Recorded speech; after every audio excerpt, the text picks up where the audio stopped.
Good evening, everyone. Good evening. That's more like it. Scarborough residents are very active and very loud and proud. Am I right? Yes. Absolutely. Welcome to tonight's meeting.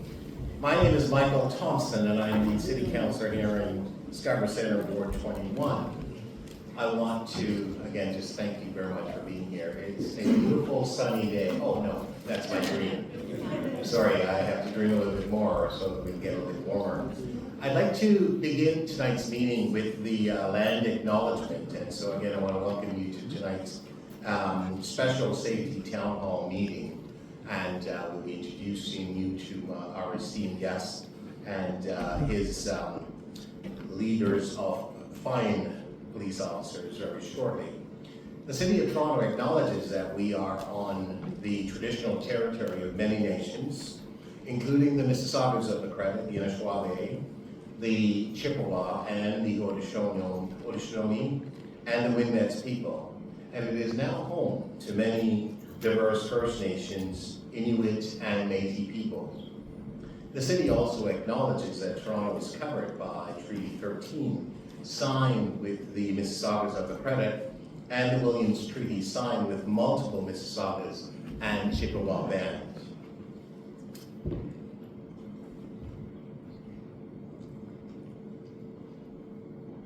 Excellent, I've got your attention. So I'm joined this evening by the Chief of Police and senior officers who are with the Chief, and we'll be introducing them a little bit later on. We will also be joined by the Mayor. And so, ladies and gentlemen, it is again a pleasure to have you. It is my distinct honor and pleasure to host this special town hall meeting. Here in Scarborough, this Civic Center is our proud jewel. And in fact, what we've seen over the years is that thousands of residents have in fact conveyed an exuberance of attention and conversation through these very hall of what is our civic institution. And so the intention of that is the pursuit of the practice of local democracy. The people have come tonight to hear from our Chief of Police as he outlines the landmark challenges and opportunities facing the Toronto Police Service in a rapidly changing world where global conflicts and ancient feuds are easily resurrected on our streets. We are in fact here because public safety is a basic, local, and enduring concern. We're not here because crime is out of control. In fact, Toronto has been and still is a very safe city, below the top 10 Canadian cities for incidents of major crime. We want to keep it that way, and of course, we want to improve on our city. We want to continue to make it a safe place. And it's really important for us to do best effort and work hard as a community to ensure that our community is safe. And we want the Chief, Myron, Demkiw, and staff to show us how our city is being kept a safe place and continues to be so. We are actually here because we care about police use of force when interacting with people suffering mental health breakdown. And we wish to hear of police advancement in pursuing reforms to improve outcomes and lower the risk of such interactions. We are actually not here to defund the police. I just want to make that really clear. We're actually here to support the police, not to defund the police. We are here to find out how large increase in police funding from City Hall over the last number of years, about 40% increase in terms of the budget increase for police. We want to find out how it's being operationalized and channeling into the innovation and solution that's practiced everywhere. We know that this institution is not only a fine institution with with great leadership, but it continues to represent this city in a fun way. Now, it's not perfect, I'll grant you that.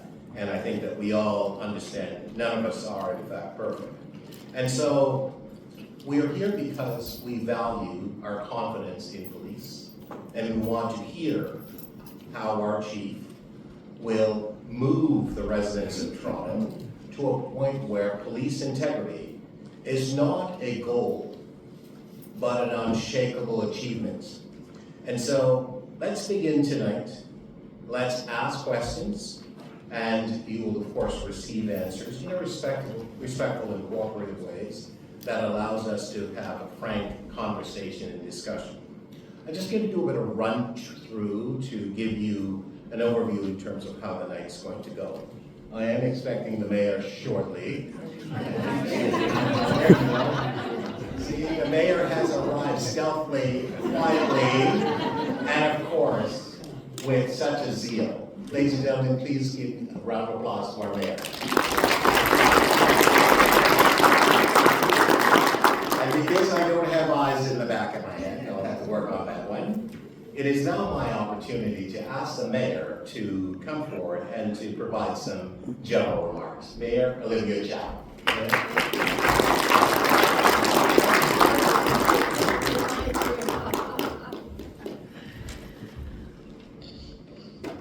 Hello, good evening, everyone. Great to see all of you here.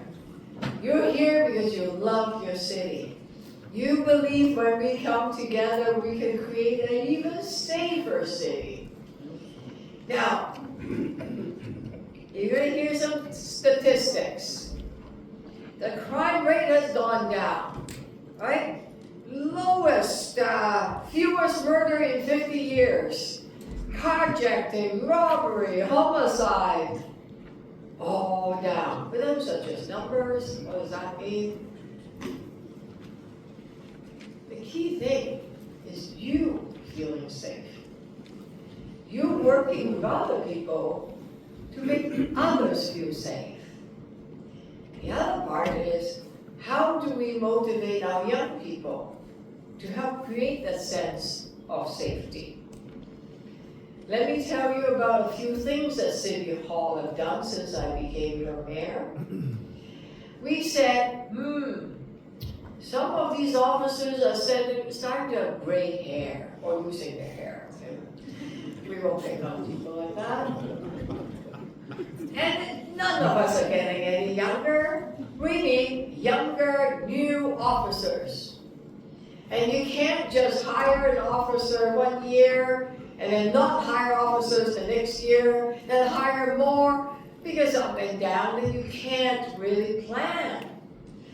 When I first arrived, I thought, is there a staffing plan that as officers retire, that we steadily every year hire some new officers so that they can be mentored and supported?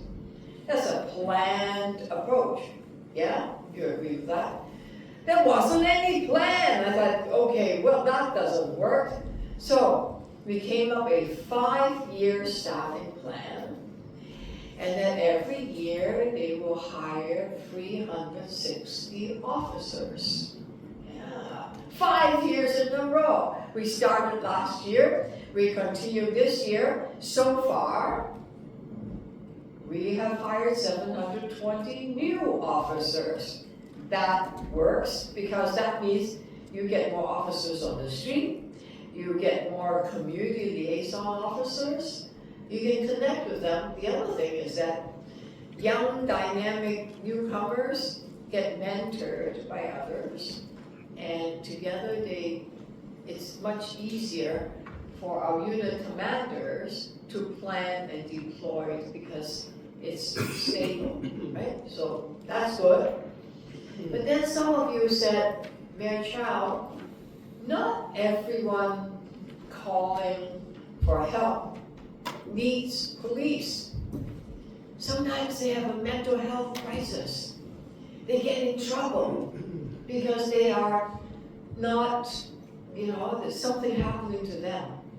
Officers are not, they do their best, but they're not psychiatric nurses, they're not social workers, right? So we then said, let us have a Toronto community crisis workers team.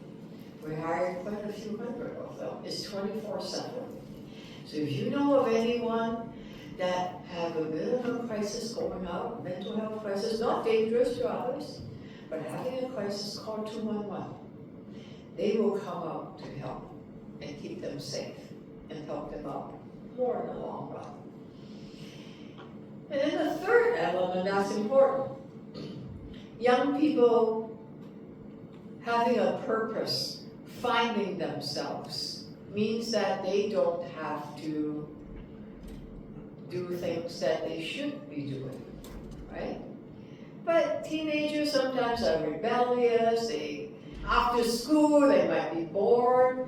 So I started something called the Mayor's Summer Action Committee, Youth Safety Committee. And it's not just for summer. So what did we do? We have teen zones. Have you been to the library upstairs, the North York Library? You know that, how many of you have been to the North York Library, just up here? No. Okay, Scarborough, there's libraries everywhere, right here. And most of the libraries in Toronto has a teen zones. What is a teen zones? Teen zones is a place where you go after school. Now, in my days, after school as a teenager, you don't go to the library. That's not a cool thing to do. Well, that's changed. They go to libraries now. Yeah. How come? Because library have free food. Teenagers, you get hungry. They have video games. Yes. They have board games. They have homework clubs. They have arts and crafts. And they get a chance to do work. And of course, 2 librarians are there, making sure they're doing well. So there's something for them to do after school. We also have hired 10,000 young people as camp counselors, lifeguard instructors. And we have, right here in Scarborough, there is an organization called RISE, Randall and Jay. Yeah, have anyone heard of them? 14 years, yeah, you have. In 14 years, they have been getting young people joining them, and 5,000 young people have joined them in being able to perform, to feel a sense of belonging, and move from not sure what they want to do to something very positive. And all of that, we come together and continue to build each other up and keep the city safe. I want to leave you with one last story that I just recently heard and found out. And in Scarborough, there is an organization called Towards Peace. Towards Peace has, some of you even know, you've heard of them, but then has some of the organization. I got to know a young man called Soar. And I said to him, why are you helping out right now? He was 17. He watched his friend, also 17 years old, die in his arm, shot to death. That was traumatic. Imagine watching a person, your friend, dying. He was getting in trouble. And that sort of snapped to him. He realized that he has to do something else. If not, just like most of his friends, they're either going to die, go to jail, or nothing good is going to come out. So he went and found himself, and guess what? Before long, he started mentoring other people because he became a successful musician. And he created an organization called Impacting Communities, and he's helped hundreds and hundreds of young people. get out from a life of crime, to find themselves. And those are the organizations that the City of Toronto's are supporting to get the people that are in trouble out of the life of crime. So there are many ways to tackle crime. I want to hear your suggestions. The chief is here, his unit commander at 20, oh yeah, wow, they're all here. 43, 40, 142. Yeah, all three divisions. You got the best here. Okay? So we want to hear what you can suggest, how we could work together and make this city a safer place to be. Thank you for believing that together we can make a difference. Have a fabulous evening. Thank you.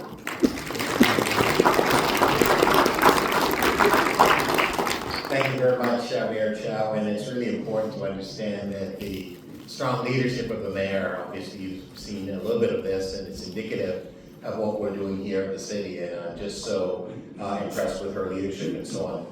Ladies and gentlemen, it is that time that I want to bring up the chief, Myron Demkiw. But before I do that, I really wanted just to say that the chief and myself and other colleagues here in Scarborough have been leaning on our divisions 41, 2, and 3, and they're all here together because it's about collective working together to address the issues that our communities are facing. And as I said earlier on, we actually have a very safe city. But irrespective of that fact, we want to continue to ensure that our city continues to be safe. That requires work, and that requires leadership. And so with that, I'd like to ask Chief Myron Demkiw to come forward. Chief?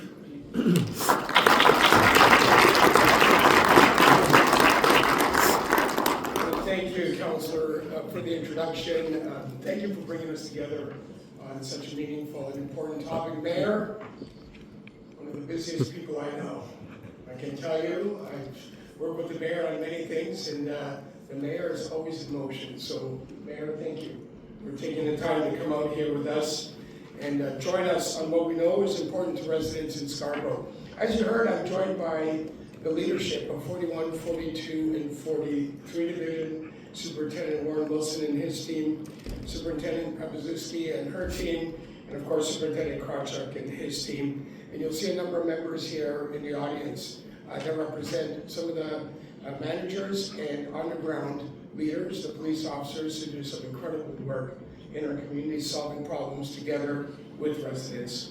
They've each prepared presentations to talk about what's going on at the local level, at the divisional level, and in the community neighborhood level.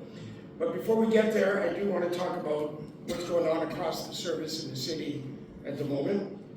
And they will talk about projects, investigations, initiatives that they're leading in their specific divisions and communities.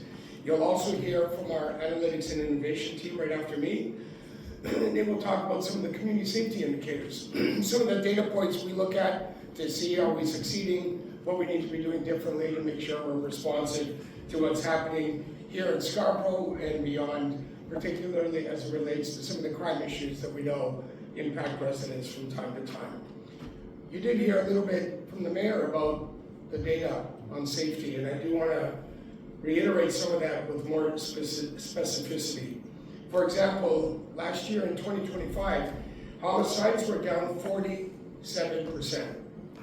So that in numbers means we had a total of 45 homicides last year compared to 85 the year before.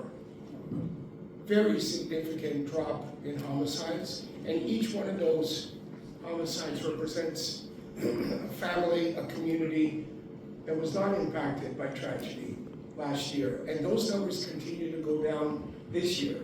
Shooting and firearm discharges were down 43% last year compared to 2024, and as the mayor indicated, many other of our community safety indicators were down last year.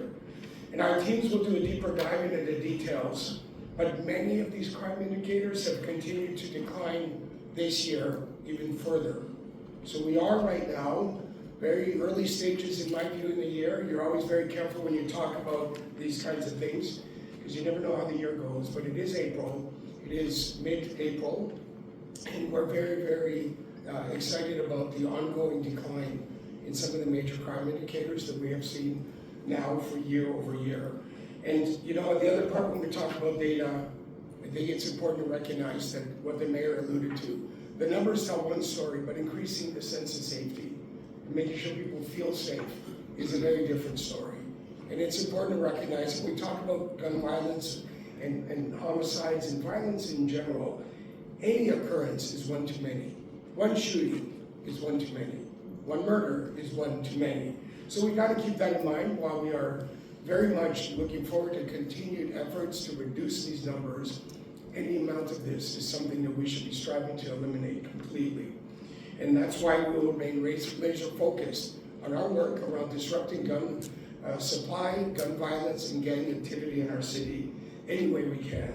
And in addition to intervention and enforcement, we do a great amount of work in prevention. And I did catch when the mayor was talking about programs in the community, I did notice our neighborhood officers clearly it resonated with them because that is the work they do. And we'll talk a little bit about that.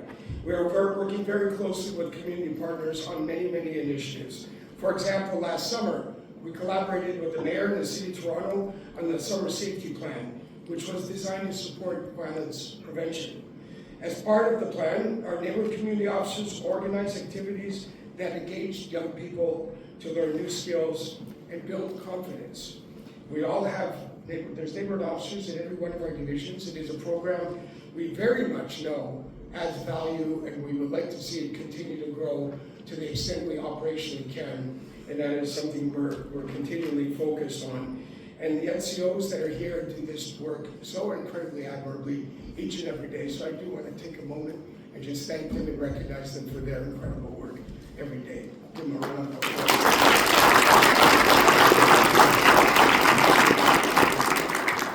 And when we think about the value of NCOs, we build trust where we need to, and very much are able to give us a very, what we call, hyper-localized approach to make sure that we're responding to the community's needs on the street level, neighborhood level. Because we know no two communities are identical.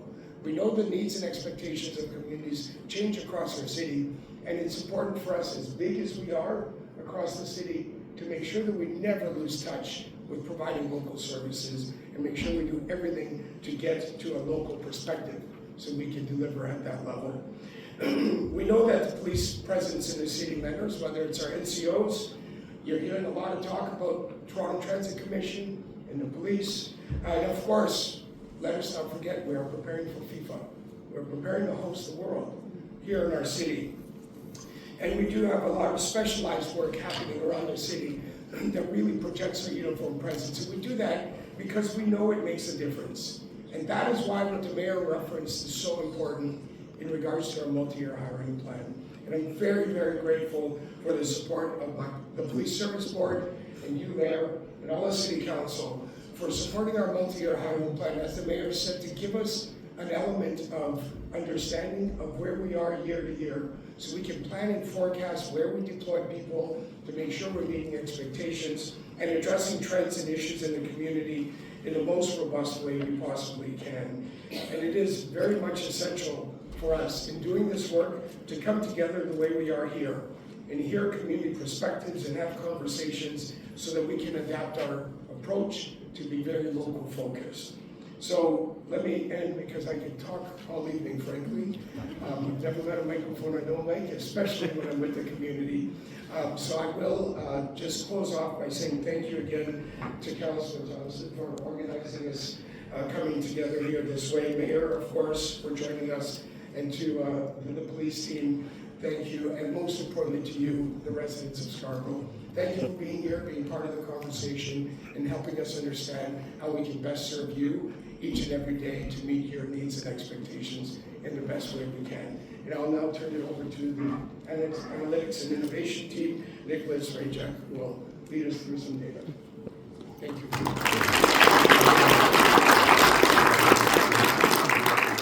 Good evening, everyone.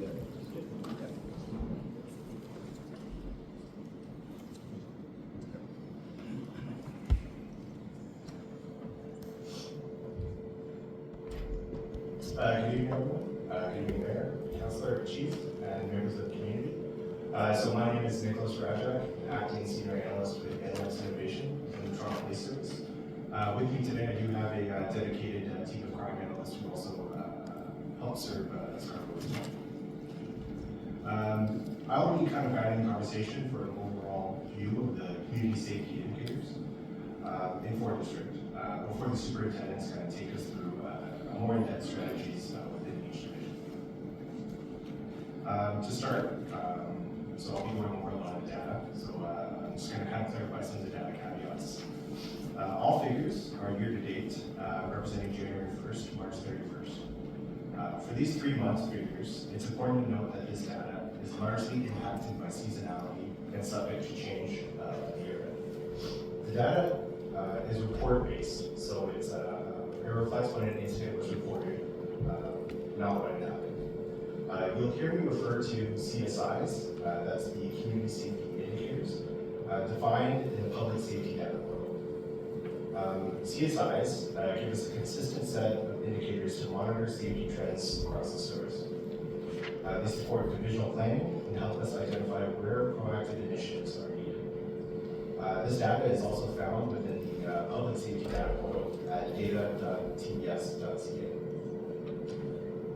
So with that context, I'll kind of just, as I mentioned here, Scarborough is represented by 3 divisions, 41, 42, 43. The information we're reviewing today reflects community safety indicators, which include crime trends, traffic data, and other key safety measures across all 3 divisions. So we'll be moving to slide 3 for the slides. Divisionally, 41 division is seeing a meaningful decrease, contributing to the overall decline. 42 division is also seeing a slight decrease. 43 division is seeing a small increase, which we're monitoring closely. While overall assaults are down, we're seeing increases in transit and commercial locations, which is shaping divisional response. Next, we'll be taking a look at the breakdowns. Breakdowns overall are up 2%. Divisionally, 41 division is experiencing a notable increase, driving the overall rise. 42 and 43 divisions are both seeing declines, helping offset the total. Both residential and commercial breakdowns are the primary contributors. From property crime, we move to one of the more challenging trends citywide, that is auto theft. Auto thefts are up 34% year to date. It is important to note that 2024 counts are comparable to 2021 counts with 5-year lows. Again, seasonality will play a factor within these 3 month comparisons. All 3 divisions are experiencing increases, but the scale varies. 41 and 42 are seeing moderate increases, while 43 is seeing a notable increase, nearly doubling last year. Most thefts occur during evening and overnight hours, which aligns with regional patterns. We have also seen increases in transit and commuter line arrests. The 43 division superintendent will speak further to some of the initiatives around the transit path controls, joint operations, and targeted initiatives underway to address auto thefts and related offenses in that division. Next, we'll be turning to robberies. Robberies are down 14% across Scarborough. Divisionally, 41 and 42 divisions are seeing strong decreases, driving the overall improvement. 43 division is experiencing an increase, which we're addressing through focused enforcement and community engagement. About 1/3 of robberies involve weapon. Next, we'll review sexual violations. The trend is slightly upward with respect to sexual violations.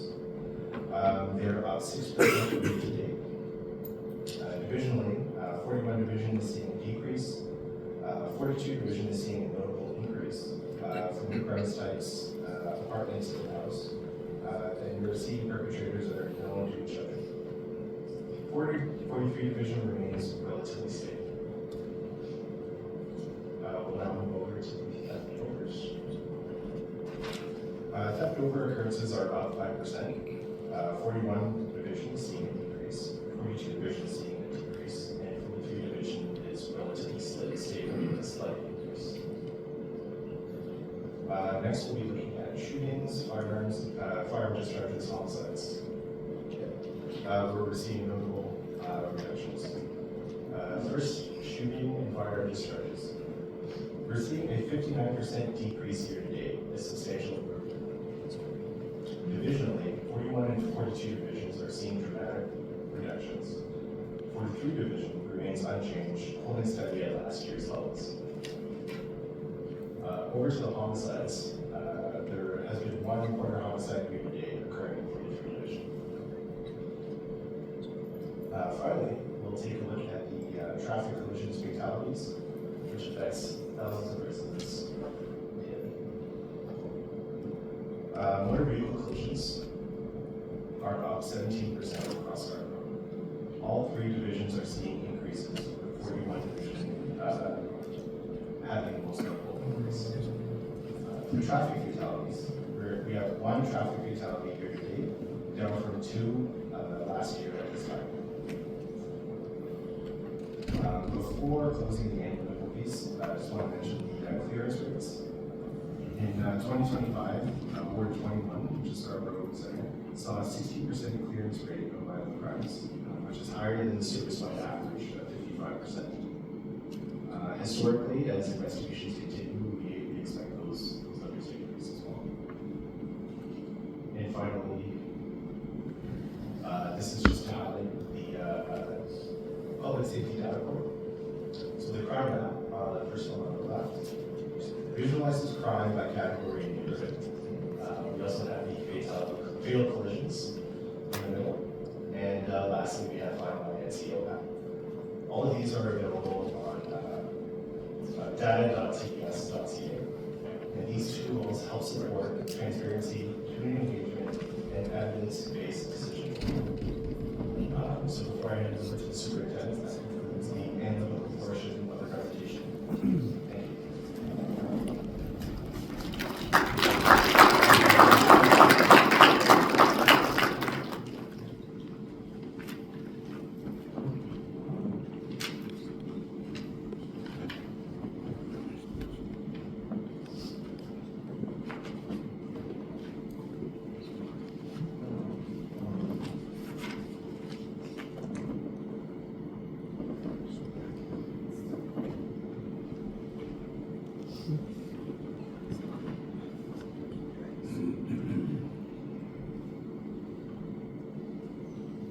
Okay.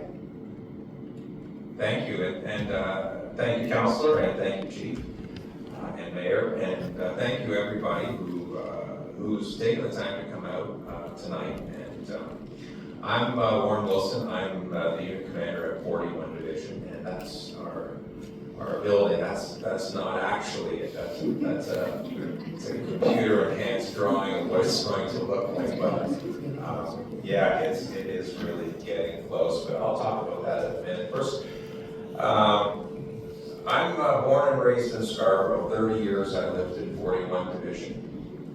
Very fond memories of Cokes and French fries with my grandmother who worked in this building. I take the bus up here. Roger Ford, who is our inspector, also born and raised in Scarborough. So we are very invested in our community. And my team that's here, I have our Detective Sergeant Ron Roberts and our neighborhood Staff Sergeant Neil Hall. So thank you. I want to take you through a few things about the division. Talk a little bit about an initiative that we're doing, and then I want to get into some of the community programs that we're doing with some of our youth. So 41 Division, our boundaries run from Brimley over to Victoria Park, from the 401 down to the lake. And it's about a population of just over 200,000 people. We have over 70 schools. We have 9 high schools. We have 3 subway stations. We have the crosstown. We have dozens of mosques and temples and churches and places of worship. We've got a lot going on. We got the Scarborough Bluffs, which is part of our area of responsibility as well. The building which you saw earlier, is amazing. That footprint, the 41, the old photo 41, which is knocked down now, was there for over 60 years, and it was a courthouse at one time. Became the police station is really very much part of the fabric of that area of Scarborough and Birchtown and Eglinton. So this new building that has been in the plans for probably about 8 or 9 years. A lot of consultation with the community. There will be a community room that's actually available to members of the public to use as space. That front area, this is the side on Birchmount that you're looking at. We'll have a plaza that will have seating and welcoming. So we're encouraging, when we get this thing finished, hopefully in August of 2027. August of 2027, we're going to open that up for everybody. And I think it's going to be incredible. We remained operational 24/7. This project's about 5 years in total. And as I said, we have solar, it's geothermal, it's an amazing workspace for our people. It really is. People are loving working there. So that's a little bit about the building. Quickly, just about working in Scarborough. So 41, 42, and 43, we work together on issues all the time. We run projects together. We meet regularly. It really is a collaborative response to community safety well-being. I really, really enjoy being part of it. So the Scarborough Strong, it's real for us. It really is. It's a very much a collective response to community safety well-being for our population. One of the slides you saw in the presentation from our AI department was about break-and enters in 41 division, which saw, this year we've had a significant increase, 37%. We've had 114 year to date. So that's a lot for us, and we're doing really well in other areas. We can always be better. We work hard at that, but this really stuck out. So we at the beginning of the year we had a meeting. What we do is we put a whole response together. We call it our full court press when this happens. So really is using everybody in our building. So we will meet with our crime analyst and our crime manager, and we'll look at when these break-in enters are happening, where they're happening. If we have trends, things like that, we really take a close look. So what we did and what we found was there was a couple of areas. If you want to move that slide through, one more. Yeah, here. You'll see we had areas at Eglinton and Warden, Victoria Park and Ellesmere. Really, that was standing out. And a lot of these were commercial break-in. So of the 114, 60% were commercial, so they were retail stores or businesses and restaurants primarily. And we identified that the times in the evening, mostly this was happening. So what we do, it's pretty straightforward. We give our folks as much information as we can. And we send them out with descriptions, with information about, like I said, times this is happening. And it's a very high visible response where our officers in cars and in uniform are going to be patrolling these areas to try to disrupt and to try to potentially, maybe find something that's unusual, investigate people and so on. So if something does happen and we get a call for a break-in-enter, these officers that are going there to take these reports, they're doing like no stone left unturned. This is about it's about a canvas of all video in the area. It's about interviewing people. It's about a forensics examination of the scene. It's taking as much information and detail as we can. So what ended up happening with this was we got some DNA hits back and some fingerprint hits back. So we identified a suspect. And as a result of that, it led forward to an arrest. And so I'm happy to tell you, we put out some press releases last week. We've had two separate people operating in the same area that we've laid over 100 charges with that are responsible for half of these break-and enters that we've had. So that's some of the work we do now. The follow-up to that, and as we're doing it, is very much about prevention and building awareness for people. So we would be putting information out on our social media for people to be aware about target hardening, things like that. We have a crime prevention officer that is in those areas and all those businesses, meeting with them about security systems, lighting, environmental design, things that can make it a little bit more difficult. You know, signs that say we don't keep cash on hand, moving cash registers out of sight. Those kinds of things all take place and happen. And we use our social media, we use our CPLC and our BIAs to get that out. So it's at the end of the day, you know, as we sort of move forward, this is sort of how we respond to these things in detail in our office. It's very much about, we talked about analysis of data and intelligence led. So, you know, we have our resources and we send them where they're going to be the most effective. So that was a good outcome for that. Can you go to the next one? Yeah, thank you. I want to talk a little bit about some of the amazing work the chief spoke about it, of our neighborhood community officers are doing. So this is again 41 division. We're part of 11 city neighborhoods. Four of those neighborhoods are staffed with our neighborhood community officers, some of who are here tonight. So we have Wexford, Maryville, Dorset Park, Kennedy Park, and Oak Ridge, and Wexford Maryville was awarded to us the end of last year. So it's amazing. These are some of the events, and what you see, Arrowhead, Coffee with a Cop, Green Thumb, these are all really partnerships that we're doing with people, businesses, the city, with the schools, and it's the only way we can really do them. And I want to talk a little bit more about a couple of these, but you know, for people that are interested in doing stuff with us, we run Coffee with a Cop. We do a prayer walk twice a year. We do a community barbecue in the summer. So if you're interested, I really encourage you to come out to those. They're really interesting events and they're a lot of fun. Some of the two I want to talk about here specifically, I know we don't have a lot of time, is Project Arrowhead and Green Thumb.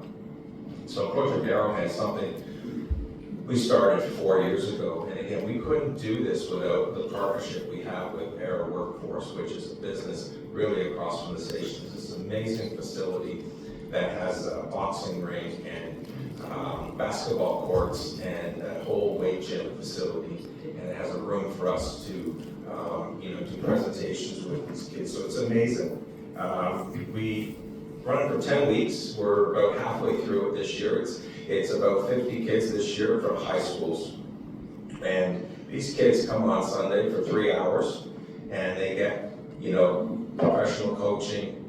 They get, we feed them. We give them life skills like, we had a presentation on financial literacy, teaching them about financial responsibility. These are young kids, teenagers in high school. And we do things like human trafficking, and we've done talks on mental health. Just if you have this captive audience for an hour, and they love it. And I'll tell you, these kids have come from about 6 or 7 different high schools in our division, and we've never had any issues, never had any problems. TTC are part of it. They have a neighborhood program.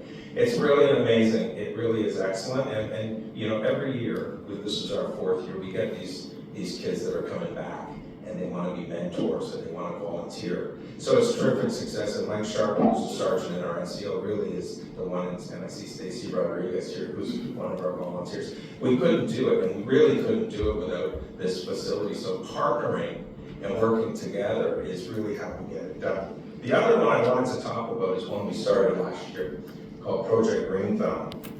And it's just that, it's about gardening and plants. And we had some issues, in one of our communities at Gordon Ridge, and we had a real opportunity there because they have some gardens they have in the back. And these garden beds, needed some help. So our officers worked with the community and some of the youth there. We partnered with Home Depot, and we sort of refurbished these garden beds, and these are amazing. There's about a dozen garden beds now. So what we did is we we also partnered with David and Mary Thompson, and we have about 50 kids, and they have an amazing horticultural center there. And they've planted seedlings and all of these vegetables that are going to now be replanted into the garden beds at Gorebridge, which is really great. In fact, I saw a picture of 250 lettuce heads today, so it's coming along really well. But the idea really is about, yes, we're working with that community, but the youth, they get a chance to be part of something. It's about teamwork, it's about giving back, they volunteer.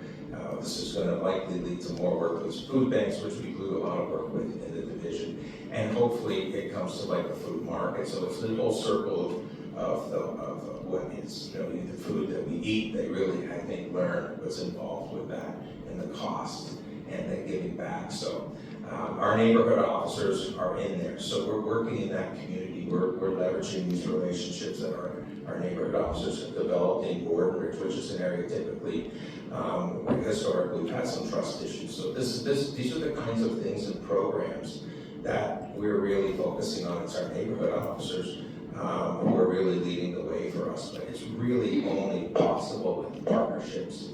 And that's it. I too, Chief, could talk about these things all night, but I know we have other presentations. But so that's what I'll leave it with. I mean, really, our mindset is one heart and mind at a time, and we really see that it is making a difference in the community. So, anyway, that's it for now.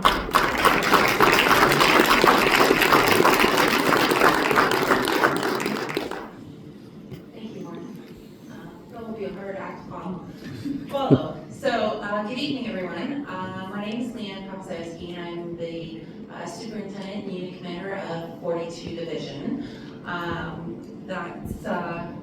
We have our building picture up there. It's not quite the glamorous shot that 41 Division has, but I did have some AI assistance with this. In making it a little bit clearer, I removed the subway stop, the bus stop in front of it. So, so that's our building. Much like Superintendent Wilson, I have a connection to Scarborough. I was born in Scarborough. I spent my formative years here. I've worked in all three divisions. I call it the trifecta. I was promoted to sergeant in 2004. I went to 41 Division, and then in 2020 I went to 43, and then I was fortunate enough to come over to 42 Division in 2023. So with me tonight is my management team. Inspector Jack Curley, over here to my right. Over in the crowd there, I have you raise your hand up, but Detective Sergeant Kurt Lindell and Staff Sergeant Jermaine Hayes, who leads our Neighborhood Community Officer Program. Also joining with us is our Crime Prevention Officer and Constable Calderon, and our Auxiliary Staff Sergeant Fanny Lamb. So Fanny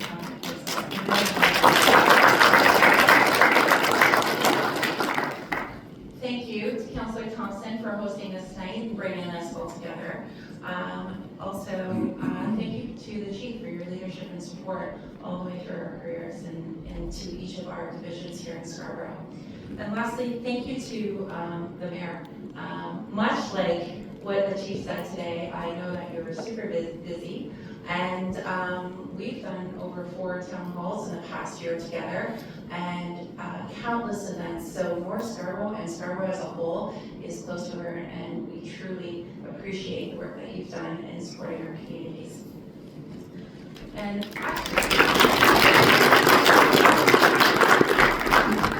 finally, thank you to all of you. Your presence here tonight shows how deeply this community cares about safety, connections, and each other. So I'm going to, next slide please. So we're going to do 42 Division at a glance as well. Let's begin with the brief overview. So we're located at 242 Milner Avenue, and that's on, it's just north of the 401 and west of Markham Road. So our boundaries are Steeles Avenue to the north, Victoria Park to the west, Pickering Town Line to the east, and Victoria Park Avenue to the west. It's one of the largest geographic footprints for a police division in the city, and we have over 220 officers and civilian members providing 24/7 emergency response, investigations, and community support. Our officers reflect the diversity of Scarborough, with Mandarin, Cantonese, and Tamil-speaking officers on most of our shifts, especially Cantonese and Mandarin are on every shift, so they're available 24/7 to connect with our community members. I feel that increased communication capability really helps us build trust and give an opportunity for our residents to come and speak with us. We serve 276,000 residents. It's the second largest division by population within the Toronto Police Service, and we cover 11 neighborhoods, much like my colleagues to my left. However, we have neighborhood community officers are present in 2 of those neighborhoods. So, we have no subways yet, but I know there will be one hopefully soon. It's coming. So, as we move in transition into the next slide here, the chief mentioned that in 2025 we saw decreases across all the community, most community safety indicators, citywide and here in Scarborough. These, much like he said, these numbers matter, but so does how people feel. And even one incident on the street can change how you feel with your sense of safety. So that's why we're here tonight, to share what we're seeing, share what we're doing, and hear directly from you. For 42 Division, there are 2 areas that stand out, and one of them wasn't covered specifically with the analytics, but it's important to talk about, and that's distraction thefts. And another one was also covered by our analytics, and that's our firearms-related offenses. Both have been major focuses and significantly influence feelings of safety. So, can we go back to firearm-related offenses? I think that was, here we go, thank you. So, I usually like being number 1, but not in this area. So, last year, in 2025, 42 Division, at the beginning of the year, was 70% of the shootings occurred in our division, and many of those were linked to the tow truck industry. So we launched Project Dodger, which was a Scarborough-wide initiative targeting individuals that were driving the gun violence. So much like Superintendent Wilson said, it really is a way, an everyday way of work that we do to collaborate across all 3 divisions. So Project Dodger focused on improving safety for tow truck operators and for the public. We deployed uniformed and plainclothes officers into critical areas, increased visibility with the use of our static red and blue rooftop lights. And you can see them there in the picture on the right, the 42 Division car. And that is to deter gun violence and have a visible presence of police. We deployed our officers to the analytical hotspots that were identified and the areas where the shootings were occurring. We also had a dedicated team that was responsible for investigating shootings, firearm discharges, and arsons that were tied to that territorial dispute. By March of 2025, we reported 13 firearm occurrences and 5 people were injured. The reduction that we saw after that, and for 2026, is not 42 or Scarborough-based response only. It is a citywide response, and consecutively for this project in 2025, the service ran a citywide project that was multi-jurisdictional with York Regional Police, OPP, and Durham Regional Police, and which resulted in a number of arrests in the area of firearm discharges. So fast forward to this year, 2026. our early results are very, very promising. But as Nick said and the chief said, that we're very cautious when we talk about these gains. The original slides that you were seeing showed a 92% decrease in firearm discharges and shootings. However, we've had 2 more shootings since those slides were done. So we are now at 76.9, which is still a significant decrease. So in our year-to-date, we've had 8 arrests, 9 firearms seized throughout North Scarborough and 42 Division. We remain cautious, like I said, and we still deploy the same tactics that we use to decrease the gun crime in 2025. So now I'm going to move over to distraction thefts. So in 2025, 42 Division was again the highest number in this category. We were also in the west end of the city, 23 Division, also experienced a high number of distraction thefts.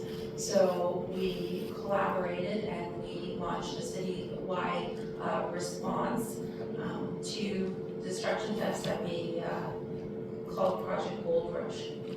So you can see in the chart on the right is the number of distractions thefts that we were experiencing across the city was around like 7, just under 8 a day. After we launched Project Gold Rush, it dropped down to 87 for the month. We had a slight uptick in October when the World Series occurred, and that is citywide. And then we continued on a downward trajectory. So into January of this year. And then as you can see, I'm not sure if you'll be able to see it very well, but as our distraction thefts for this year are slightly higher than they were at the last year at this time. So we're continuing to keep our foot on the gas as we investigate these and respond to it. So a major challenge in distraction thefts is the nomadic nature of these offenders and the fact that many victims don't realize that they've been targeted until later. There has been an uptick across Canada and across the United States and across the GTA. So this year, we've shifted our focus to early prevention, and we planned this at the beginning of the year. So on March 1st, 2026, we launched Project Focus, which includes personal distribution of crime prevention, pamphlets and materials, and education. And those sessions are delivered by crime prevention officers, auxiliary members, and our NCOs. So they attend the malls locally and daily, and they are handing out pamphlets, as I have up there, distribution of 20,000 pamphlets. We've already distributed about 5,000. So on this slide here, it's a visual of our setup that we have at the local malls. And like I said, this is daily. And speaking with our community members, the victims in this are primarily 16 or older, and they're selected based on visible jewelry such as chains, necklaces, bracelets, and watches. Both men and women are targeted, with slightly more female victims. And this is where I want to speak directly about public safety and looking after one another. So public safety is not something that police deliver to a community. It is something that we build with the community. It works best when we look out for one another and speak up for one another and protect each other. We've heard the phrase many times, if you see something, say something. It may sound simple, but it's one of our most important tools that we have in our toolbox. When people share what they're seeing, concerns, trends, suspicions, behavior, it allows us as a police to respond quickly. We deploy resources effectively and we prevent harm before it begins. Just last month at a seniors meeting, Safety Talk, 3 people disclosed that they had been victims of distraction thefts and that were never reported. And when these incidents go unreported, we lose the ability to understand the full picture, to identify patterns, track hotspots, and put officers where they're needed most. So your information, your voice, helps us protect those who are vulnerable to this type of crime. Another recent example is this past weekend. An 80-year-old female was the victim of a distraction theft robbery while walking on the street in North Scarborough. Her community and members of her street came to her aid. They called police. They provided dash cam and home video, and they supported the victim. With their help, we were able to quickly identify and arrest the accused.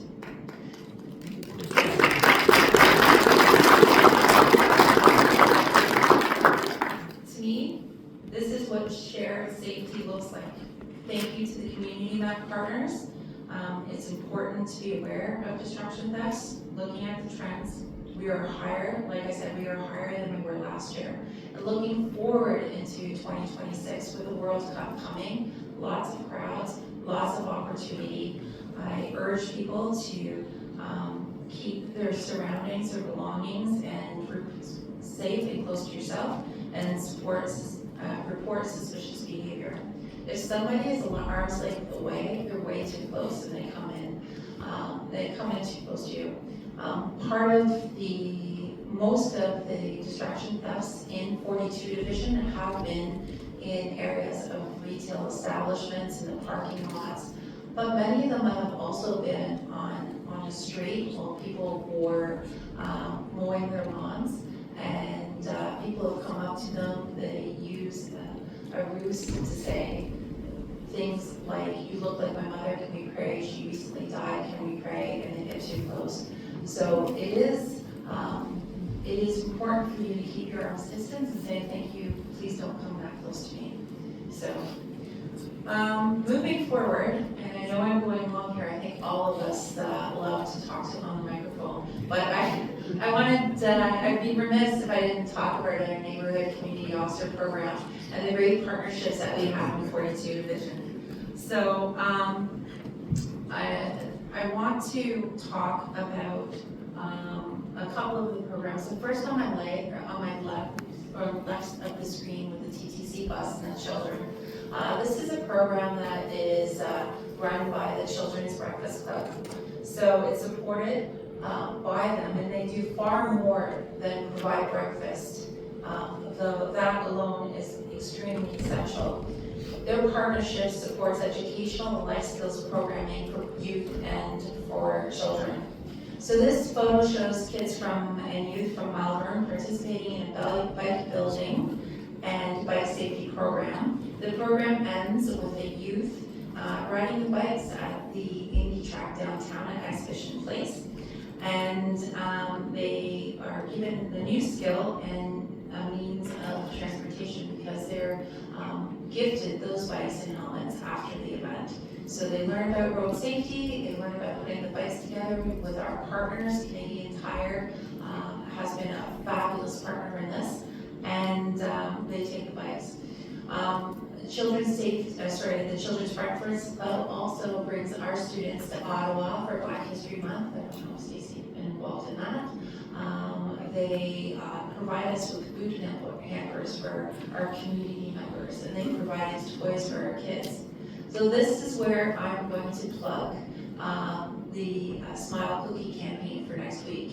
All of the proceeds here in the Toronto area go to the Children's Breakfast Club. So please go out and buy those cookies and support our local programming for our youth. So the next program that I want to highlight here is the Young Women's Empowerment Program. So this program was co-developed with Melbourne Family Resource Center and people from the Melbourne Library and our NCOs in response to concerns about human trafficking recruitment in the Melbourne neighborhood. Partners include the Toronto Public Library. Yes, Mayor, the library is our friends there. The West Scarborough Government House, Native Child and Family Services, the Toronto District School Board, the Toronto Catholic District School Board, and the Toronto Zoo. And I really want to highlight the Toronto Zoo here because they provide a location and unique experiences for our youth in our community. Over 200 youth have participated in this program, and all those youth are selected by both school boards, and some have been suggested by our officers. So it's a safe, non-judgmental environment, and it works. One of our participants was charged in a firearms investigation. She attended the program and was given a different pathway at a critical time in her life. That's why it's important for us as police officers to be involved in the youth program and to be approachable by these young ladies and youth within our community. 2 others disclosed relationship-based abuse and were connected to supports. When we went through the slides and we talked about sexual violence and we saw that sexual violence reports was up in the city of Scarborough and North Scarborough, I like to believe part of that is because people feel safe to come forward to police and talk about what's happening behind closed doors. And events and programs like this help our youth do that and help them connect them to the sports. This program has received multiple awards, and because of its success is now going to be piloted in the west end of the city at Lawrence Heights area of Toronto. So it's such a fabulous program, and it's I'm so proud of it, and I know that the service is proud of it. Quickly, much like Superintendent Wilson said, we have numerous programs we're involved in, Project Arrowhead as well, the literacy program, we have rock climbing, Chow with a cop, and Proaction Kids, Cops and Kids is an organization that helps us. But as I sit here and I speak with you, I'm looking into the crowd here, and I see members from the Chinese Cultural Center. That's a great partner with us. There's members with the Scarborough East Village BIA. We have our community policing and liaison volunteers, members from Asian Court Community Association. Thank you to each of you for coming out and supporting police, and we can't do this without you. Community safety is built together, and public safety, and that is every person in this room contributes to that, so thank you for showing up.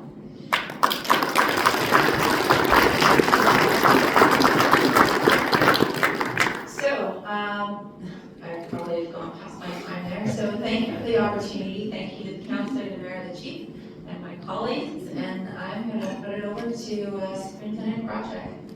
Thanks, everyone. Thank you. Good evening, everyone. I do want to thank Councillor Thompson for inviting us here. Thank you, Chief, for your support as always. And I do want to make a special thank you to the Mayor for reasons why we talked about how busy she is. However, she did find time to come to a ride-along at 43 Division. So we do appreciate the times where elected officials take the time to come out and see what the women and men and our divisions in our city are doing. It's really important, so we really appreciate you doing that. The first thing I want to do is introduce the management team at 43 Division. So first, Inspector Christopher Rule over here. Thank you, Chris. We have Staff Sergeant Brian Miller, who is in charge of our neighborhood community officers, and we have a sergeant from one of our neighborhood community officer teams, West Port Meeting here as well. So if I'd like to give them a round of applause. I know I'm the last speaker, and I know that town halls are for opportunities for you to ask questions, so I'm aware of that. I promised that I wouldn't use a lot of words, that I'd provide a lot of value, and that's what I'm trying to do today, so I hope that I succeed. What I will say, if we could have first actually, before we go off that slide, I will say I vote us prettiest station right now before Warren Station is built. No thanks, I'm sorry. Yeah, that's what I'm going to say for that. Next slide, please. So geographically, we are have over 224,000 residents in 43 Division, and when you put that in perspective, most cities and towns in the province and across this country aren't that big. So it really is, policing a mid-sized city within Canada. We have one of the largest geographical divisions in Toronto. Because of that, it obviously is challenging for response times as well as investigations and ensuring that we are planning carefully and getting to where we need to be. Our boundaries, north 401, which we share with 42 on the other side, south to Lake Ontario. So what does that mean? It means that we're not only dealing with arterial traffic routes, but we're also dealing with waterfront safety and everything in between. On the east, we have the Rouge River, part of one of the most environmentally sensitive and recreational areas in the city. And on the west side, we share a boundary of Brimley Road with 41 Division. Within these boundaries are very different neighborhoods, and this is one of the key components of our neighborhood community officer program, which I'll talk about specifically in 1543 later. But that's why it's really important, because one size doesn't fit all in the city, and even within divisions, we must respond differently to the different communities. So if I could have, with that said, we are located on Lawrence Avenue East, for those who aren't familiar, just east of Morningside. And if I have the next slide. We talked about firearm violence. We are all aware, everybody here, and I'm sure all of you, we know the effect that firearm violence can have on a community. It doesn't even matter if it happens in your community. When you turn on the news at night or in the morning, you see that, it affects you. It affects your perception of safety, which is why it's really important to us to be as effective as possible, both proactively and reactively. Now, we can't stop at all, but we do our very best to be the places where we need to be, driven by things like data and information we get from the community. With that said, so we've had 11 firearm discharges so far this year and one shooting, and that shooting unfortunately led to the killing of a 16-year-old at a coffee shop at Lawrence and Donnelly this year. How we react to this is really important, because we, again, know that community safety is of most importance. So when we do have a shooting like this, what we do is we will flood the area with our city partners like VSU, who will bring different programs and availability to the residents in that area of the city. We'll use our neighborhood community officers when it is a designated community, and they'll be in there not just the next day and the next day after that, but weeks and months ahead to make sure that the community is feeling safe and we can deliver programming to them as we need to.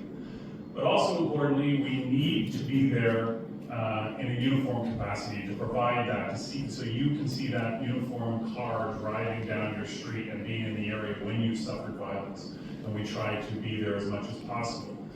So recently we had some violence, 2 firearm discharges within a week of each other in a specific community in 43 Division, the Danzig community. As a result, our neighborhood officers were there to provide support. But also we encouraged our primary response officers, the officers that are out there answering those calls, if they have a moment to be proactive and be in the community. And that's exactly what happened. Just at the end of last week, we had 2 officers in the middle of the night who took an opportunity between 2 calls to proactively patrol the Danzig community.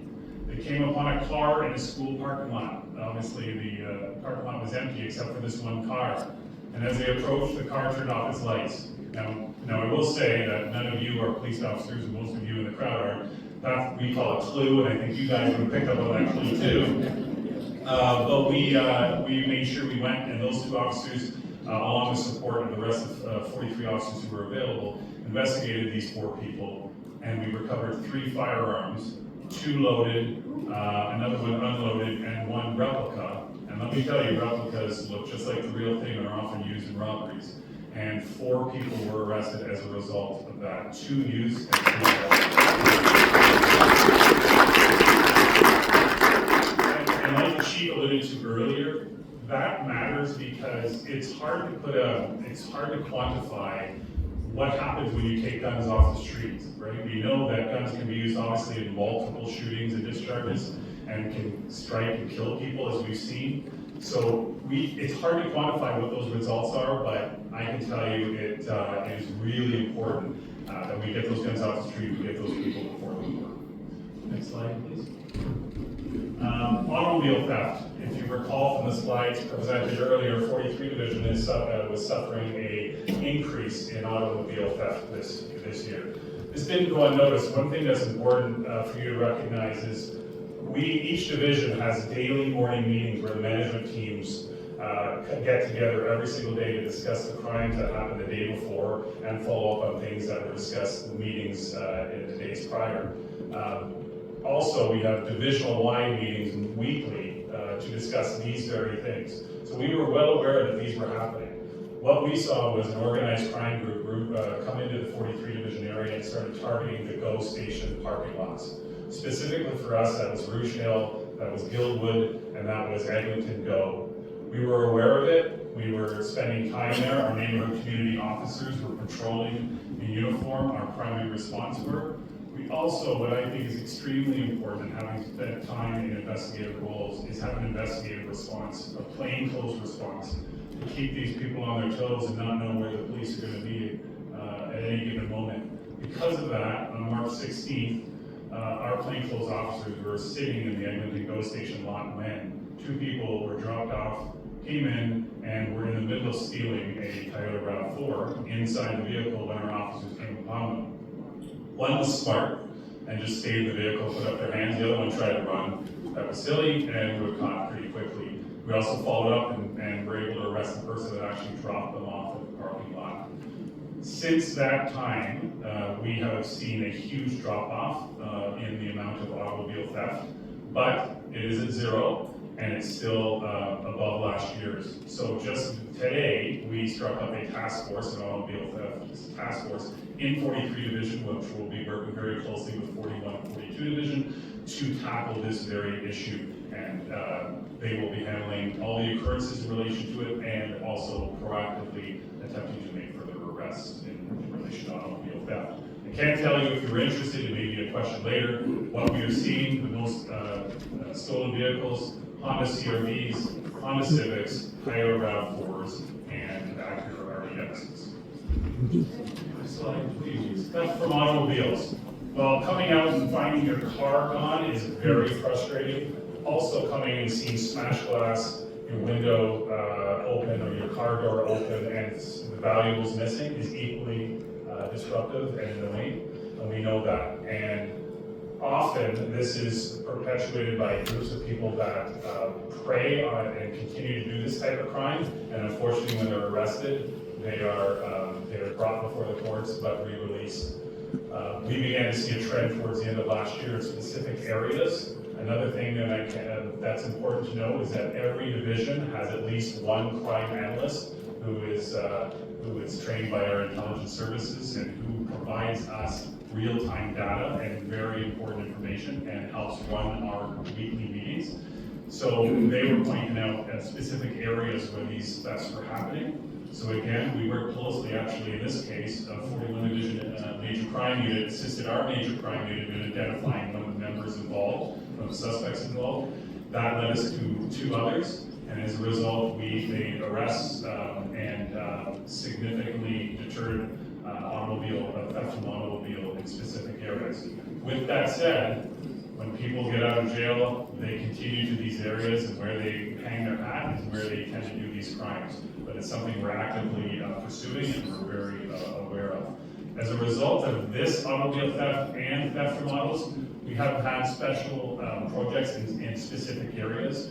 Obviously, Scarborough Town Center is a big part of 43 Division, and obviously we have to spend some time here.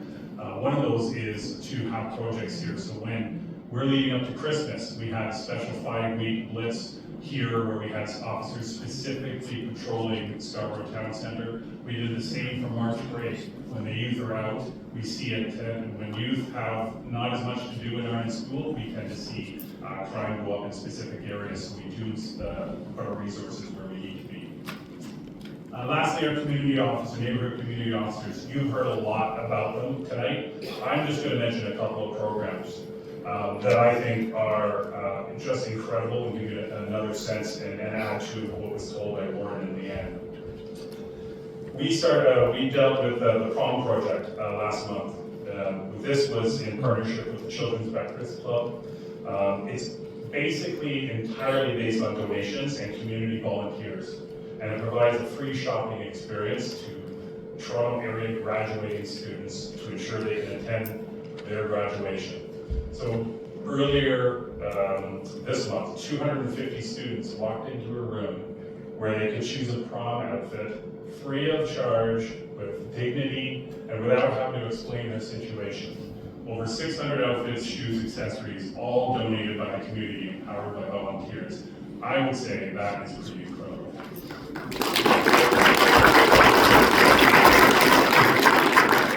What's also important is giving people a reason to not join a gang. You know, we see it on Instagram, we see it on the news, we see it in the social media where they're flashing their supposed money, most of it's fake. But we see that can lure the young people and bring them into a life of crime.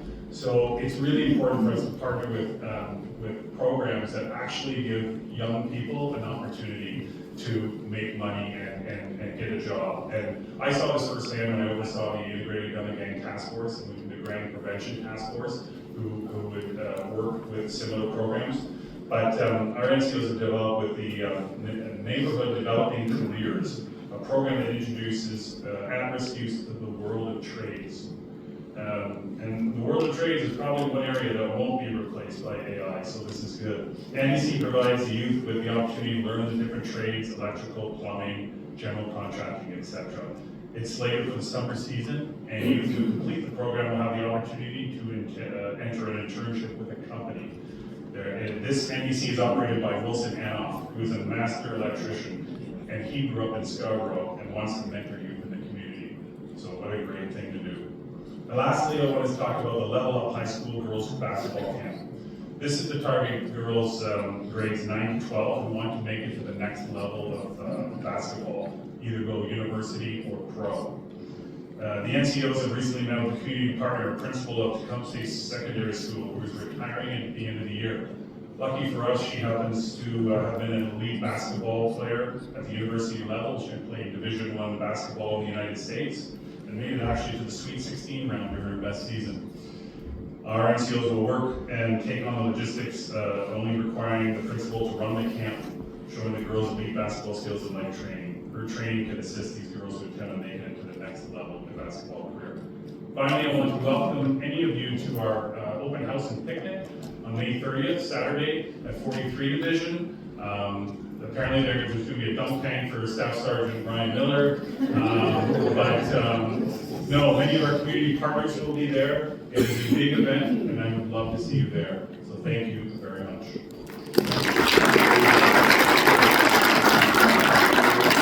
Thank you very much for the presentations. As I said earlier on, it's really enlightening to know and understand what our police service is actually doing. And as you can see, they're doing a really good job. Big round of applause.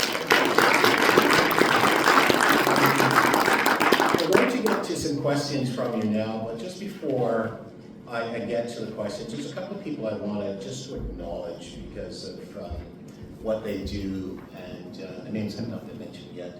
I wanted to acknowledge the TPS chaplain, and that's Wendell Gibbs, who is an outstanding chaplain. I also want to extend my appreciation and acknowledge a great gentleman who is the man that we call when we have an issue with parking. And that's Steve McGowan. Steve, thank you so much for your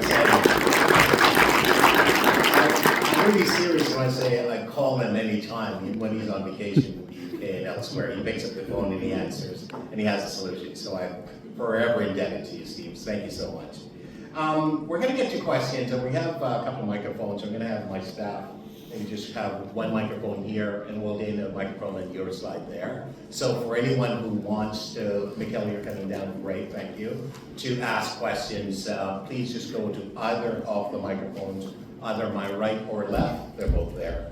I'm going to basically kick off the question. I have one question that I wanted to ask the Chief. And Chief, I wonder if you could provide us with an update on Project South, sort of the genesis of it, outcomes, results, and the impact. And you know, the issue deals with public confidence and so on, and the integrity of the men and women who are depended on to serve this great city. And as we've seen from the presentation, they do an amazing job in terms of helping to make this city safe.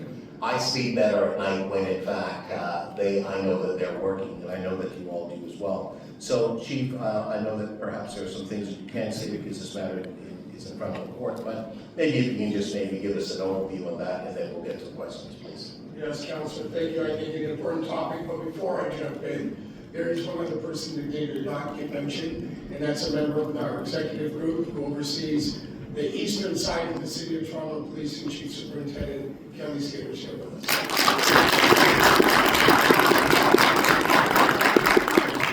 So just for context, she oversees 8 police stations, each of which is about as big as most police departments in this province. So very, very big amount of work happening there.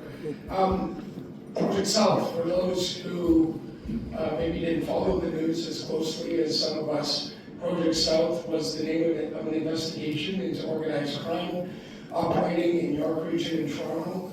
And a very significant part of that investigation had to do with police corruption. And this particular investigation resulted in 7 Toronto police officers being arrested and charged criminally, and 1 retired Toronto police officer being arrested and charged criminally. Those matters are very much before the courts, still an active investigation. So I won't get into too many details, but I think it is important to recognize that these moments shake the trust and confidence people have in us. But I will tell you that internally, over 8,000 members were shaken. And every single professional police officer and member of this service takes these allegations very seriously. And I do have to say that these 8 people do not represent the over 8,000 people who put on their uniform each and every day and act with integrity, decency, and courage serving our city. So I think I just want to, really reflect on the impact it had not just on our communities we serve, but every professional that wears this uniform was impacted and shaken by this, and we do take this very seriously. In the immediate aftermath of this investigation, which I had been briefed on sometime before the arrests, and it's important to know the governance model we are in. We were notified of certain activities that we commenced an investigation on that led to identifying issues on police corruption.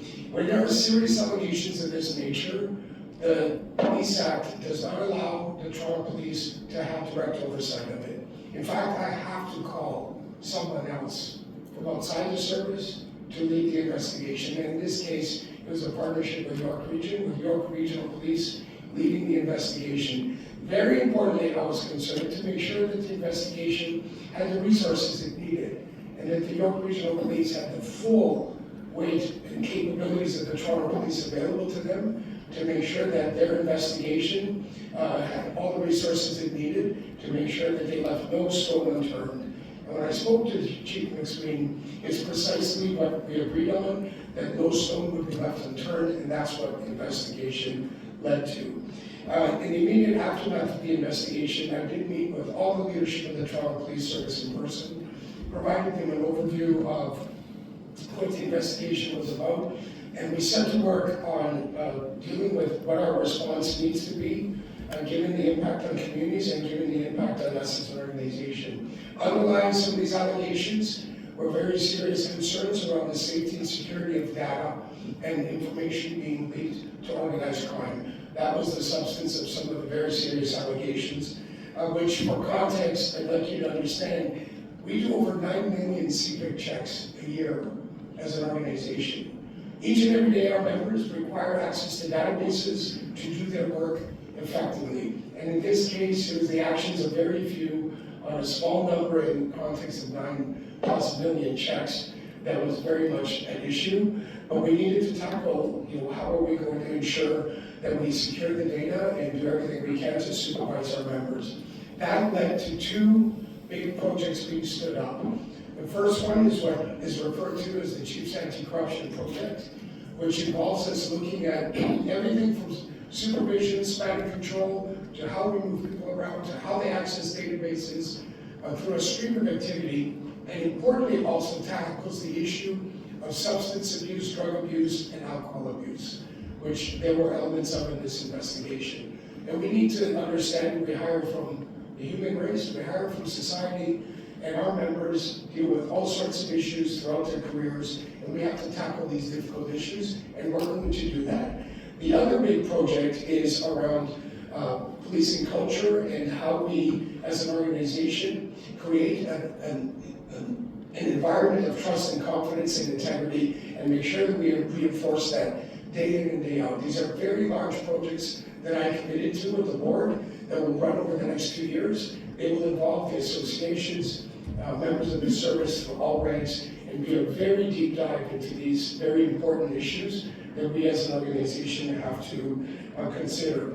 The other thing I'd like to mention is we did write to the Inspector General of Policing.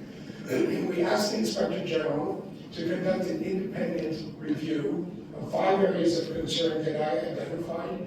And the Inspector General, I can tell you, accepted the request and has also taken the review to look at it from a sector-wide perspective. So the Inspector General will review all of policing in Ontario based on the lessons and concerns we learned in Project South, so that all police agencies will benefit, understanding that none of these things live in isolation, and that no agency or no group is immune to some of the challenges and risks we're managing. Thank you very much, Chief. A big round of applause. I'm going to ask the Mayor and the Chief to join me here at the podium. And what I'd like to do now is to open up the floor for questions. And I know that the Mayor and the Chief may be the focus of your questions, so I'm going to bring them to the microphone here to stand with me here. Yeah. And so we will take questions from this side of the room or this side of the room here. Anyone with questions? Michaela? Yeah, go ahead. My question is, I note there's a police hub at Fairview Mall. Is there plans to have one at Scarborough Town Centre? Because there's a lot of condominium development. This is the centre of Scarborough. Like, what do we need as residents to get going, and how do the politicians get involved to get that off the ground? Before the unit commander answers, I just want to say this, and you don't have his answer, but we really see the value of being in locations where people can come and engage with us in a very direct way at the local level. And I won't give away his answer, but we see the value, and we've learned lessons in other places. So I'll turn it over to the superintendent. Thank you, Chief. Very good question. Thank you. I appreciate you asking it. We've seen the value of these safety hubs. In fact, tomorrow the inspector and I are heading over to the one at Fairview Mall to get a very good feel for it. We've already met with their team there about the safety hub. It's been in the works for Scarborough Town Centre for some time. We were hoping to be up and running already. What I can tell you is 2 weeks ago we received a phone call from the ownership group that we were not expecting. And they are renovating the space that we were planning to go into. So it has placed us a little bit behind, but we're also meeting with the ownership group this Thursday because we don't want to wait and we don't want it to push us back so far.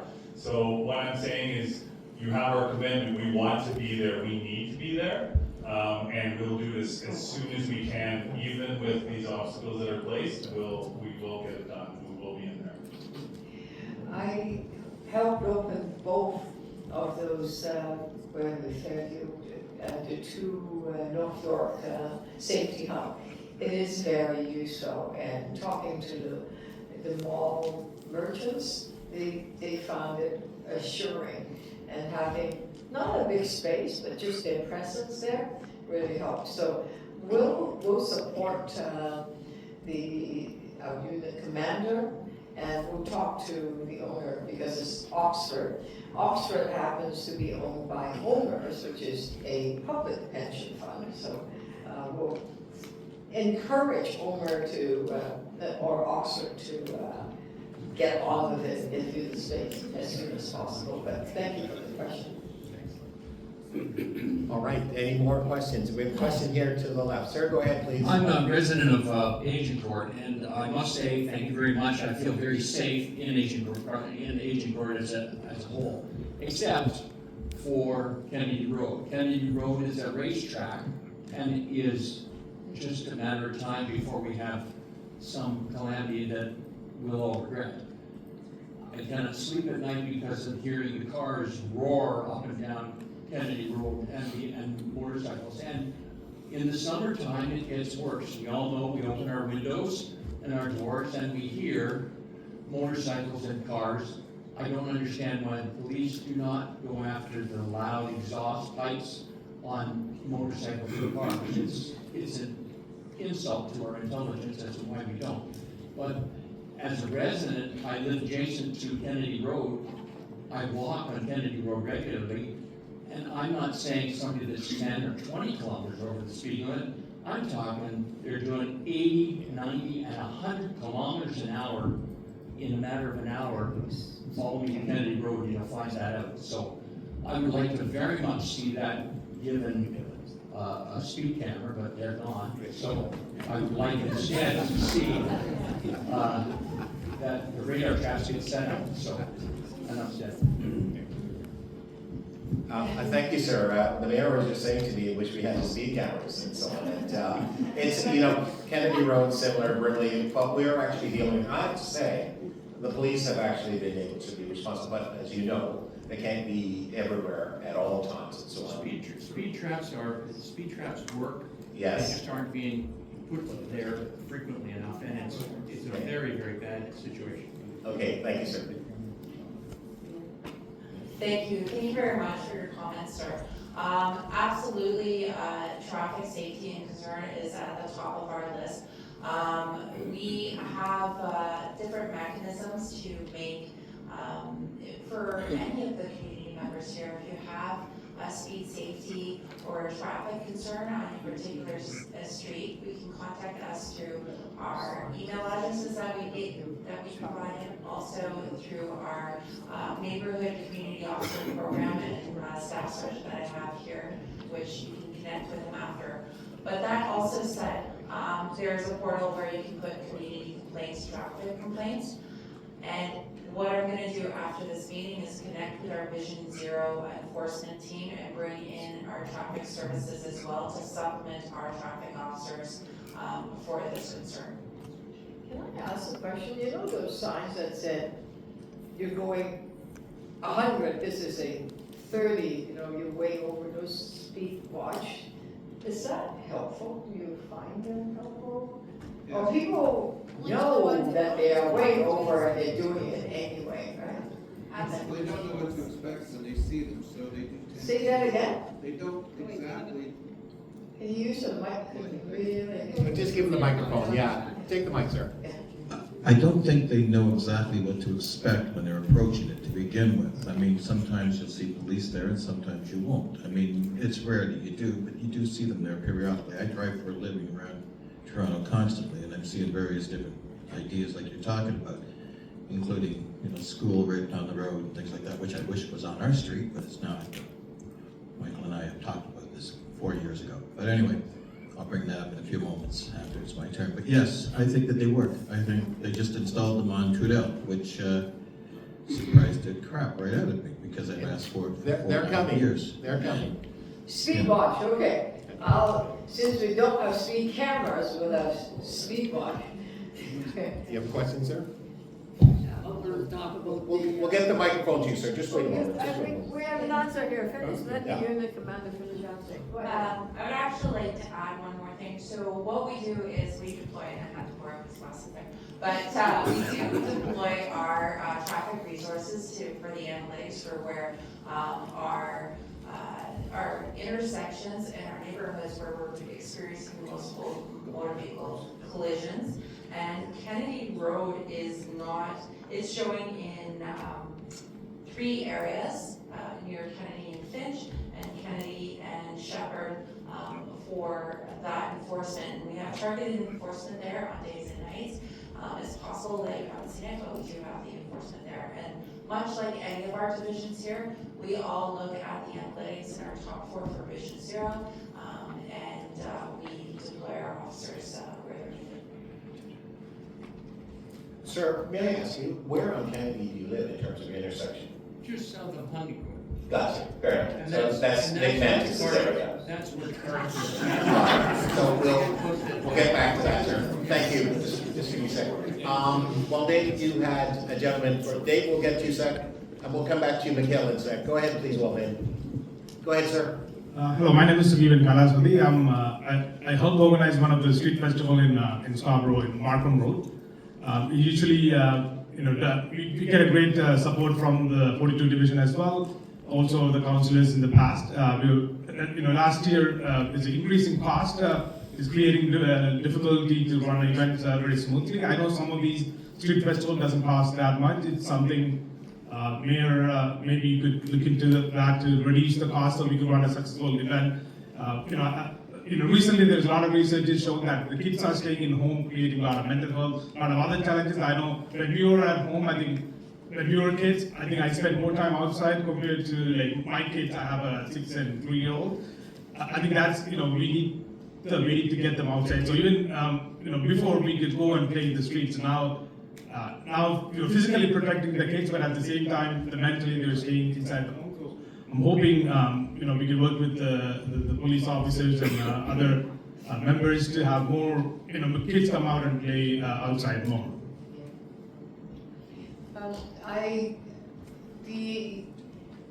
We love Street Festival, Taste of Lawrence, great festival. And there are many, many festivals. As to the actual cost of policing the festival, I'll leave it for the chief to answer. But the City of Toronto provide grants to people that hold the festival. We in fact have 3 types of grants. One's to the business improvement area, one's to the festival organizer. The third one is for safety, security, to sustain them.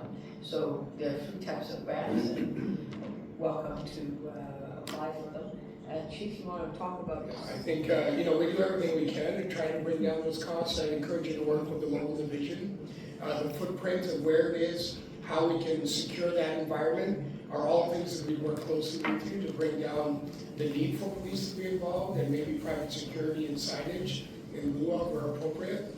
And then often the issues around some of the festivals and police presence is around alcohol sales and things of that nature. So again, something to work early in the season with the division to make sure everything can be done to constrain the costs as much as possible.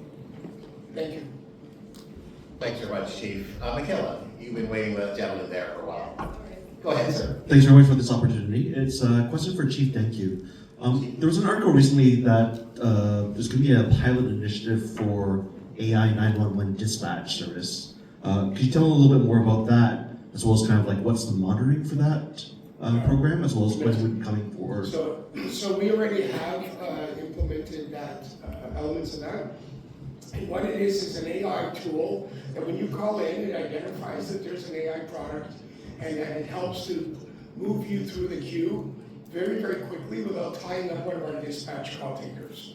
So it allows you to engage with us quickly, to get you to the help you need, without taking up time of one of our dispatch call takers, which is a limited number of people, lets them focus on other duties. You heard a lot of reporting around our ability to pick up the phone and get somebody there quickly. This is one of the key efforts we're doing to streamline that. You as a caller know exactly that this is an AI thing, helping you move through it. And the oversight is, A, you're aware, we are very public about it. It is a tool that our people monitor very closely, and they keep improving it every time as they use it to make sure that we're helping residents get to where they need to quickly on the phone. At any time, when necessary, a human jumps in and is able to get involved. And if it's an emergency, that's not where it goes. It goes right to a human, to a dispatcher. So there's a number of fail-safes in that communication tree to make sure people are always being looked after, given whatever they're calling about. And do you know when you're going to make a final decision on that tool? Well, right now, we're actually using it and seeing great benefit. To the extent that we'll be making a final decision and saying, here it is, and that's yet to be determined when it rolls out fully. But right now, we're using it to great effect. How far we can use it, how far it's going to help us, will be determined over time. Thanks very much, Chief. Well, then you have Dave's there, and then we're gonna go to Daniel. Go ahead, Dave, please. Oh, Dave, okay. Thank you, that's not Dave. That's not You do not look like Dave. Will you tell us who you are, please, ma'am? Pardon? Michelina, my name. Michelina, nice to see you. I'm a resident of Edinburgh. Yes. For many, many years. We've been there over 50 years. We always felt safe. We always were proud of our neighborhood. But lately, we had a lot of breaking and enter, theft and whatever, that it seems to escalate. And we were broken into our house 1:30 in the afternoon. My husband and I were both seniors, were terrified to leave the house and go back into the house for what they did. So I wonder if it's possible maybe to increase police presence around our neighborhood and maybe makes us feel safer. I also have to say, the police were excellent. They were very supportive. They took fingerprints and whatever there, and I hope something comes out of it. Thank you. Thank you very much. We did have a spike in break-in enters in Asian Court. Recently in October, there was a single individual that was responsible for 18 break-in enters, and we were successful in identifying that perpetrator and bringing him before the courts and covering some of the property. But I've personally been a victim of a break-in-enter into my own home. I know the violation and how it feels. We can connect afterwards and talk about the location, and I'll assure that we do have officers there. We do look again at our analytics, and much like my colleague had mentioned, every single morning we look at what the criminal activity has been, or the occurrences that have occurred the night before, and then we look at how we're responding, and we do it in a multifaceted way. Not only do we equip our investigative officers on it, and they follow up on the investigation, but our neighborhood officers follow up, and also our crime prevention officer reaches out to offer what's called a CEPTID audit, which is crime prevention through environmental design, to help target harden your house, which would make it a little more difficult for people to break in. So we look at all those different factors, and we talk about the break-in enters if there's any trends, and post that and share it collaboratively with in our divisions, so we have a coordinated response. Just back to the AI question, my team's advised me to make sure I'm clear. I thought it was. That is for non-emergency calls. So you asked about safeguards. If I wasn't clear enough, just to be clear, it is for non-emergency calls. So the non-emergency line? Yeah. Yeah. Can I answer? My house been broken into quite a few years ago. My old house, and then the house I live in now for 30 years. So I've been broken in twice. And it is scary because one time the thief was still there. It's during the day, and I just came in, and the place was in a total mess. And I saw a knife that I didn't walk in. I walked in a bit and walked back out and went next door to my neighbor and called 911. And thank God that the police came very quickly. But by that time, the guy jumped out from the backyard and took off. But it was happening. It's sort of like, oof, it is scary. Yeah. So, and the one that is in my current house, they threw a rock and broke the stained glass window, and then I finally found someone to put a window that has a shade on it that is harder for them to break into, so that they can't break in and then open the door. So, yeah, so there are different ways to protect your house, so that it's harder for them to break in. We have a very heavy-duty door. It's a custom-made door, and I don't know what they use, but they just pound it through maybe at least 3-4 meters in the hallway. They open the door, the laundry room door, another door, in case somebody came in. But of course, we came in 2:45, and that happened about 1:30, and everything was upside down. They took a lot of stuff, and not only the value, but what they do to your body. You know the feeling when you walk into the house and wonder who is hiding behind you. I know, it's scary. My mom lost the jury she had all her life. It was like really hard. But do try to house-proof your place, and looks like, make sure you stay behind and talk to unit commander and keep an eye out for it. Okay? Thank you. Excellent, thank you, Mayor, thank you, Chief. Dave? Now this is Dave. Yeah, this is Dave, finally. The other Dave. Dave Barnes, Midland Park Community Association, 41 Division. First, I'd like to lend my voice to the loud modified vehicles. In our case, it's Midland Avenue that like to race up and down. Especially of a business called Noise Boys, who's in the business of modifying these cars. So it attracts a lot to our area, and it's disconcerting hearing this at night. I have 2 items for Mayor, for Chief.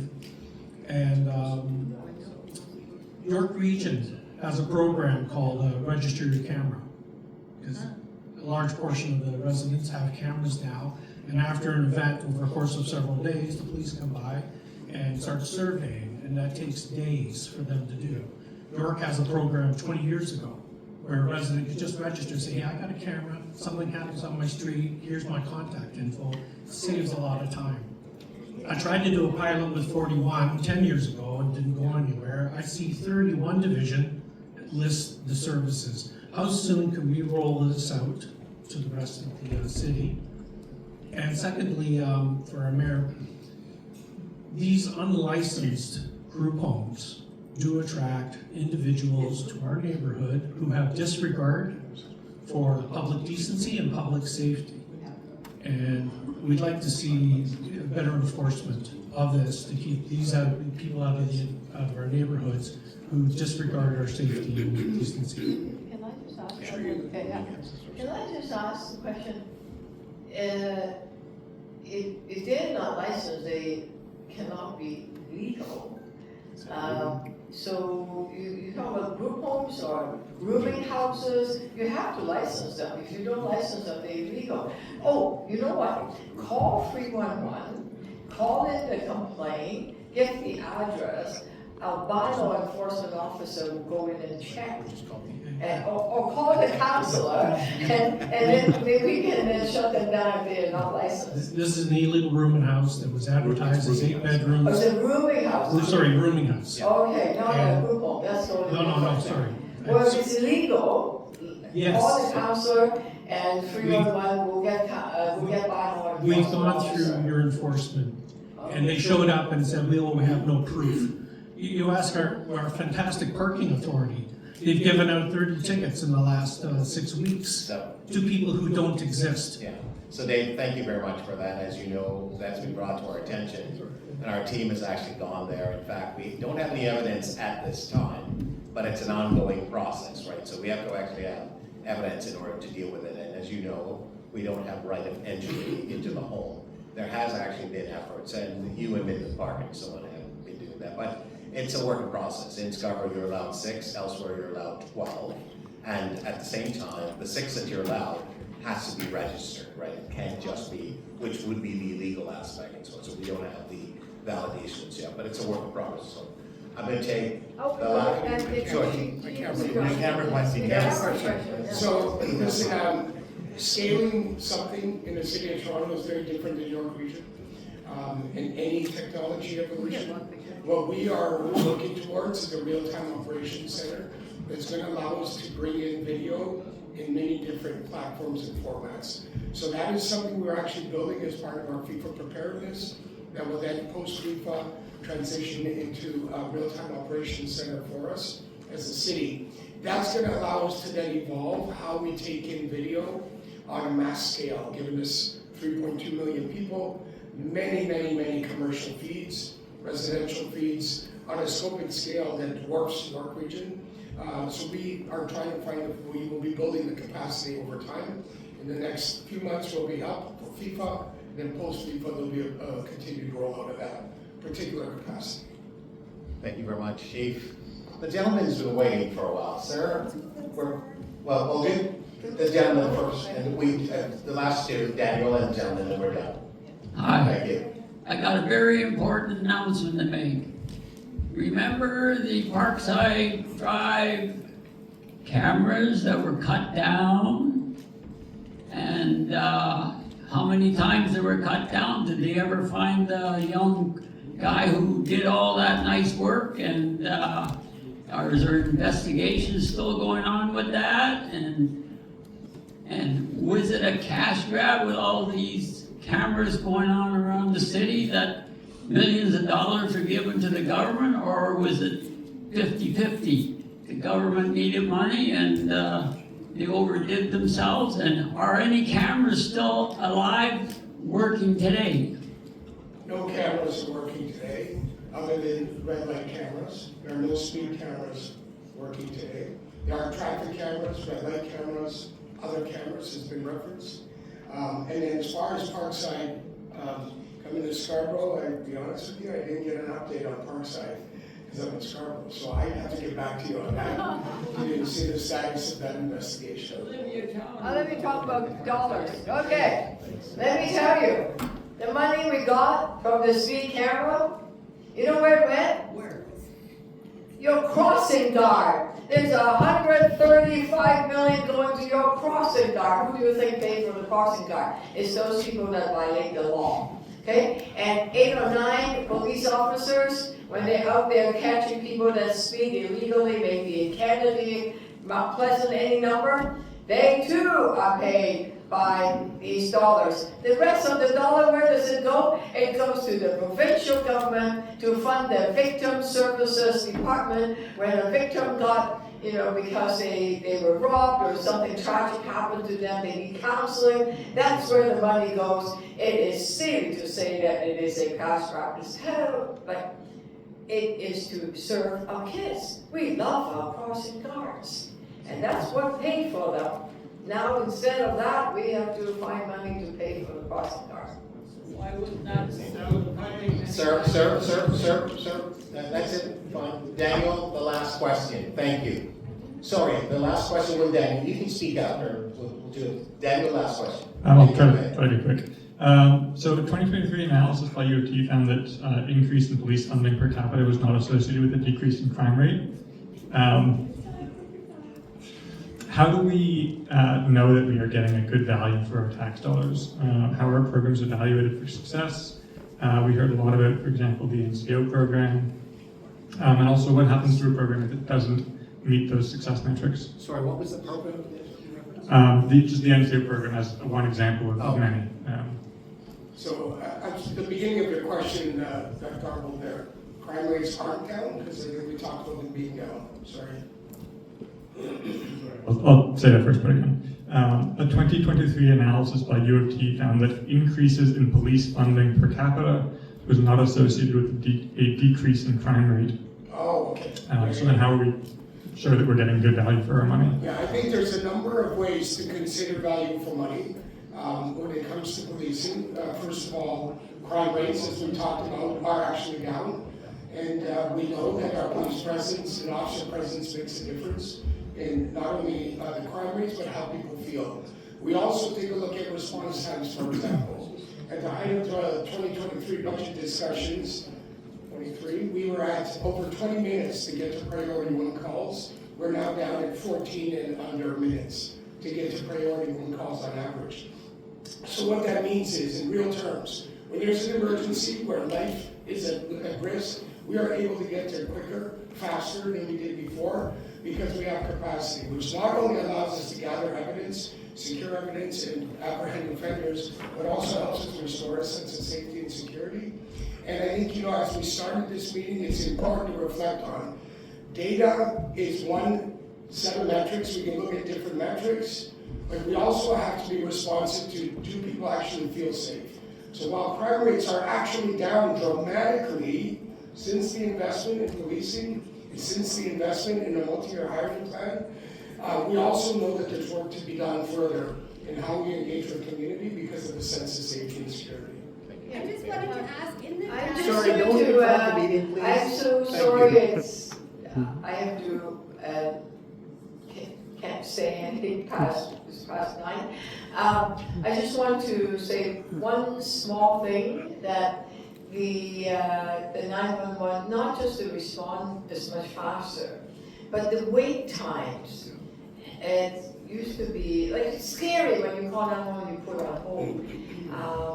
And the international standard is 15 seconds. You know what it is? Not that you ever need to call 911, but if you do, it's 3 seconds, I think. So it is 5 seconds, 3 to 5 seconds. That's a 90% increase because we have more people answering calls, right? So thank you so much for your time, it's great dialogue, and let's continue this collaboration together. Thank you very much for coming out. Ladies and gentlemen, thank you